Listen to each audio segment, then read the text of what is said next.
Jesus, Hachi, Jesus. Alright, I'm smoking while making this video, so everybody bear with me here. But, what if Emu isn't immortal? What if Emu was not ancient, divine, or invincible at all? What if Emu is someone who simply learned how to never be present when history catches up to them? In part 1, we explored the possibility that Toki and Emu are the same person. And today I want to take that theory further. Because the deeper you look, the more it stops being a theory, and it starts looking like the only explanation that fits. This isn't about power scaling, this isn't about secret bloodlines, this is about time, fear, and why Emu doesn't rule the world like a god, but like someone hiding from a past that they couldn't erase. So, in One Piece, Oda never brings any mechanics into the story that can break the entire narrative. And Toki's Devil Fruit, which is, a time-based thing, is exactly that. It can break the entire narrative of the story. It's the ability to move forward through time. Like, moving forward through time can potentially make you a person who is able to bypass all consequences. You could commit murder and then jump to tomorrow. It skips responsibility. Like, you would be able to abandon eras instead of fixing them. And yet we're expected to believe that this power was just introduced randomly, used sparingly, and then just like quietly removed off screen. You know what I'm saying? Died off screen. Nothing happened after it. Nobody knows where the fruit is now. Nobody knows what the fuck's going on. That is not the Aki way. Excuse me. That is not the Oda way. That's not how Oda writes. Oda uses devil fruits like fucking... What's it called? A fucking Chekhov's gun. Oda always... And like, it's the same shit with Laboon too. He will always bring something into the story early on. And then later on he's like, oh, this is actually very relevant to what's going on right now.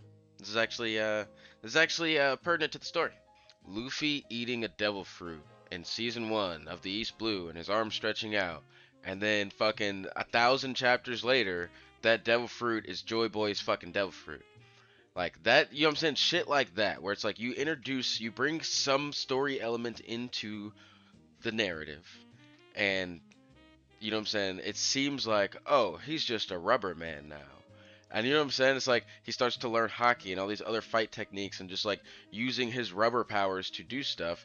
You never think, you know what I'm saying? The misdirection is you would never think that builds into, oh no, the devil fruit has a soul of its own and it's actually Joy Boy's will reincarnated and Luffy. You know what I'm saying? It's like putting shit like that into the story is what I'm talking about. With the Chekhov's gun. Going from there, all you can say is, if it exists, it matters later. That is what the fucking Chekhov's gun is. You know? So, instead of asking, and a lot of people have asked, and even myself, I ask, it's like, you have a cracked devil fruit. Like, I think this shit about law all the time, but, back to Toki. If you have a cracked devil fruit, and you're sitting over here getting fucking low-diffed by a bunch of no-name pirates on an island or some shit like that, it's like, why not do more with your power? I think the answer to that question is, what if she did? And we're living in the result right now. Alright, so let's talk about Emu's immortality. For starters, we got a few strange things. Here's what we know. Emu does not regenerate, Emu does not fight, and Emu does not demonstrate godlike physical power. Reminds me of somebody else. Alright, but instead, Emu endures. They exist across centuries without aging, without presence, and without witness. That is not immortality. That is absence. So if Toki's ability only moves forward in time, then immortality isn't living forever. It's never staying anywhere long enough to die. So Emu does not conquer time. Emu evades time. Suddenly, the empty throne makes sense, the secrecy makes sense, and the lack of direct action makes sense. Emu doesn't rule through dominance, they rule through avoidance. The motherfucker's never there, but has been there for 800 years. Does it make sense? Alright, so Wano is not just politically isolated. It is chronologically isolated. It's the last place that Toki lived openly. It's the last place tied to Joy Boy's legacy. And it's the last place sealed off from the world government. I understand that these could all be blanket statements, but just hear me out. Why is it that Wano is like still the land of the samurai, but everybody else in the world is like using guns and, you know what I'm saying, big ships with big explosive guns and weapons and stuff, and it just seems like Wano is stuck in the primitive time and the primitive days.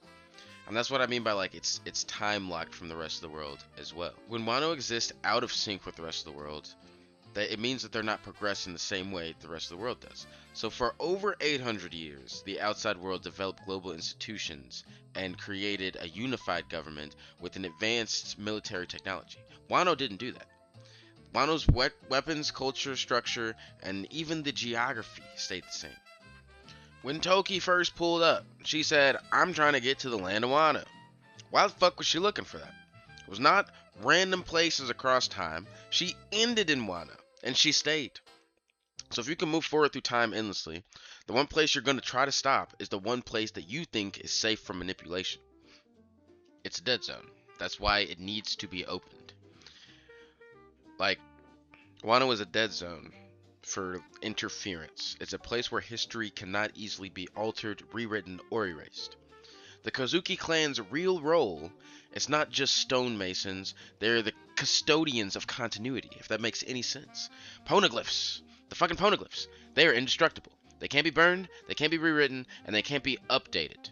Well, I guess, like, Roger did update it that one time. But, you know, he updated it with the fucking creators of the poneglyphs type shit. But beyond the point, the one thing that the poneglyphs do really, really well is force the past to remain present. That is fucking critical. Does that make any sense? Because if the void century is dangerous, it's not because it's old, it's because it still applies. So the poneglyphs don't allow history to become obsolete. They don't let it fade.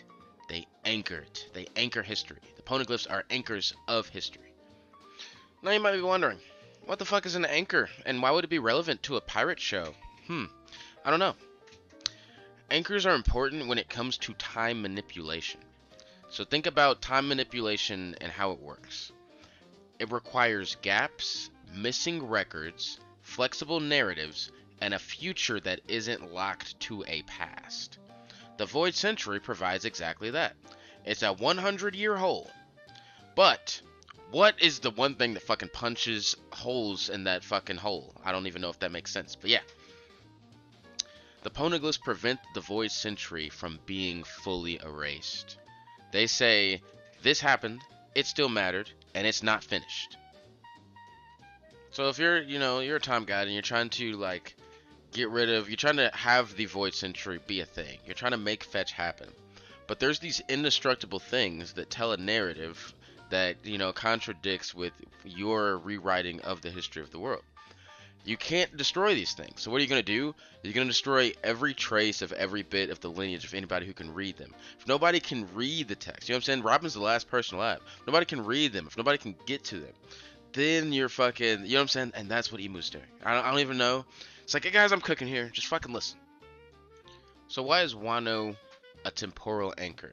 It's because Wano is fixed in time. It is a specific point in time.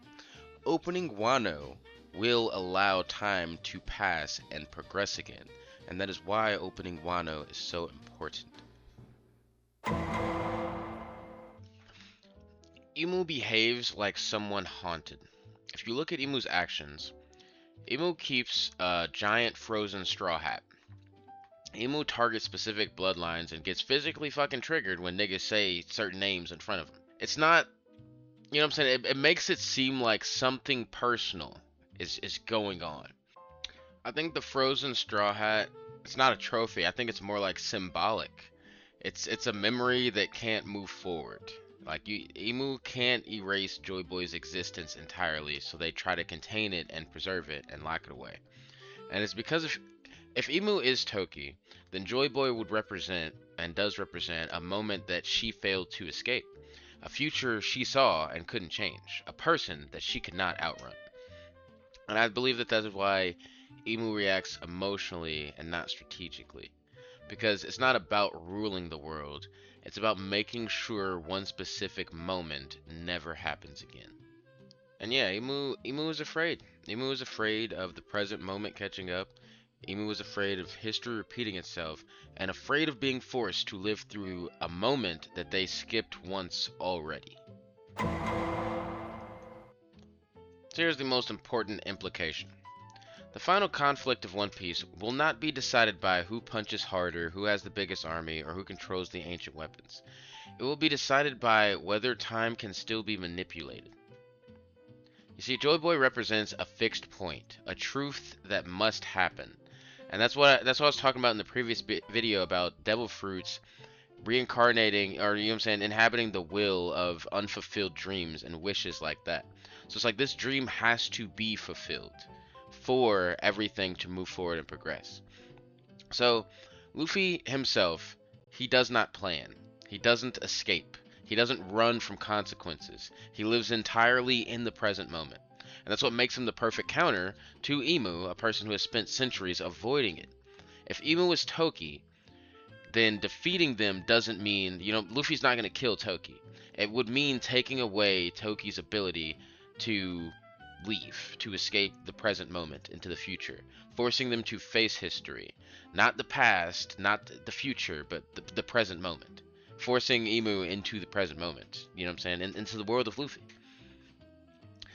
So if Emu really is Toki, then the real question isn't who Emu is anymore, it's this. What moment in history were they so desperate to escape that they chose to rule the world instead of facing it? Because if that moment returns, there's no amount of time skipping that can save them. Stay tuned for my next video, which will be about, or basically explaining that Mihawk is Imu-san. That's how Dad did it. That's how America does it.